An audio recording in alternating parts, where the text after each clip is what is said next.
the Roblox Doors Floor 2 update being dropped a couple days ago at this point, there's already been a lot of stuff that have been discovered, but there's still a lot more things that the community is still figuring out to this day. These are the top 12 things that you've probably missed in Doors Floor 2. Make sure to like and subscribe for more, or else Giggle will swing by your bed tonight.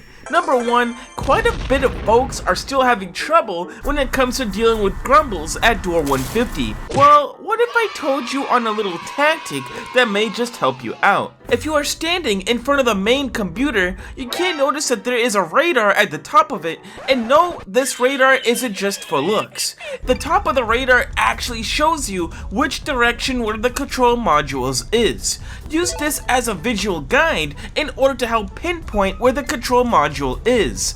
And you can also use the beeping sound in order to find where that module is. Again, headphones will be your best friend during this part of the game. Number 2, Door 150 does seem very extensive and feels like it has many different paths to take, leading to confusion for the players. Well, there's also hidden shortcuts that will help make this section even easier. And no, we're not talking about the already obvious ones being covered with vines. For certain control modules hiding in the corners, you can actually walk past them in order to reveal a hidden rock structure with board ramps leading up to it.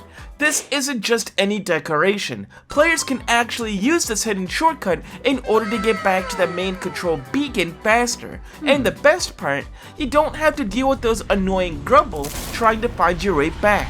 There's only one control module that features this neat little shortcut marked on the map on the screen, so always check your surroundings before you head back. Number 3, along with Floor 1 receiving some major revamps, the candle has also received some major upgrades, not only receiving its upgraded version known as the Possessed Candle, but the candle itself has actually been nerfed quite a bit. It now requires a lighter or a fire source in order to light it up, and according to the players within the community, it doesn't actually extinguish when an entity appears. Only the Possessed Candle is able to do this after the newest update. So those fire barrels that we've seen in the later parts of the mines, you can actually use it in order to replenish your candle once again. Number 4, the Dread Entity is one of the secret and quiet entities that was recently added into the mines of the game.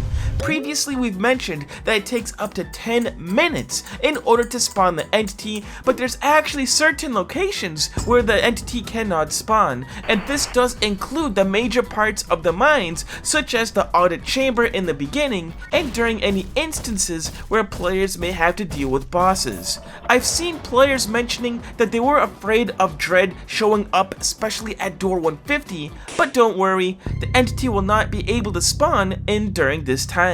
Number 5, along with the many different paths that one could take while dealing with all the grumbles at door 150, players may experience a sound beacon that seemingly puts them in an endless loop. Where the heck could this one particular beacon be?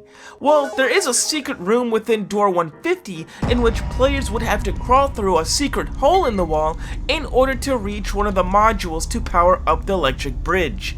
This secret room may be applied to any random beacon, and there's also a chance it wouldn't even spawn up at all. You don't need the shears in order to find this hidden hole room. Just go to the left of this particular room in order to find it. Number 6, do you want to know something interesting?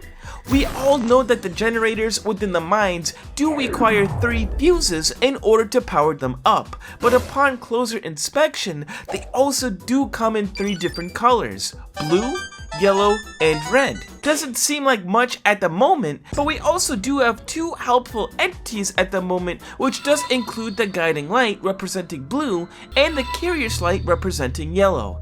So could these fuses be a small hint that we may be getting a new helpful entity that will represent the color red, especially within the floor 2 subfloor or possibly in floor 3? Number 7, within the courtyard of floor 1, not only did we notice the new guiding light statue, but we also noticed this pedestal that stood in front of the statue with some strange characters. Well, it looks like the secret has been deciphered, as you guys mentioned that these characters are actually within a font called Wingdings, and if we use the font system, we can't see that the translation is simply Limbo. What could the phrase Limbo possibly mean? Perhaps it's a clue that is needed to be applied to floor 2.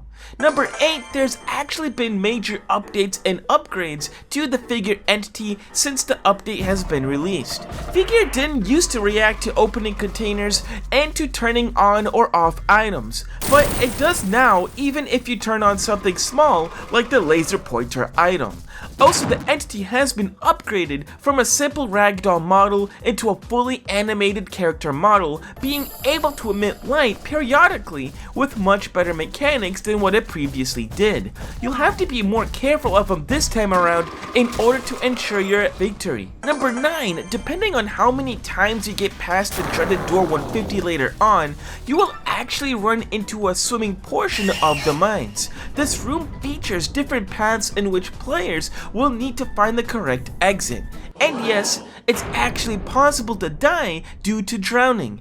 This room is rare to find though, only spawning once, usually within a handful of rounds. Number 10, there are actually some very rare rooms that we haven't discovered yet within floor 2 of the mines. Most of the secret flower rooms that can be found seem to be normal, filled with vine covered chests and whatnot. But as we can see here, one of the secret rooms actually doesn't have a ceiling, as you can notice the nighttime sky as well. You can notice the castle walls around the room too. The room is extremely rare and only a handful of players have been able to experience as such. Number 11, currently there's no way to play the mines with modifiers, especially as the developers do not have the time in order to program them in officially. But there's actually still a way to be able to apply modifiers in the second floor.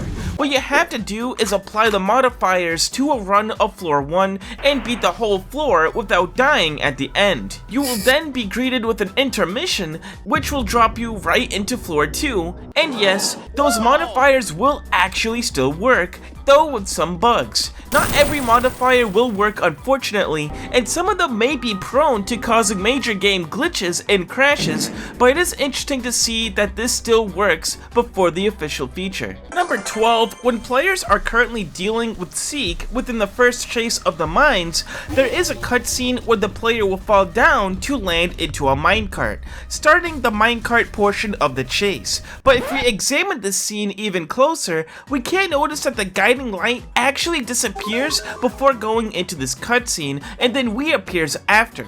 This definitely suggests that the guiding light must have been responsible for saving the player by pushing the minecart to the correct location, continuing on the chase. So, which ones did you already know about? Like and subscribe for more, and take care.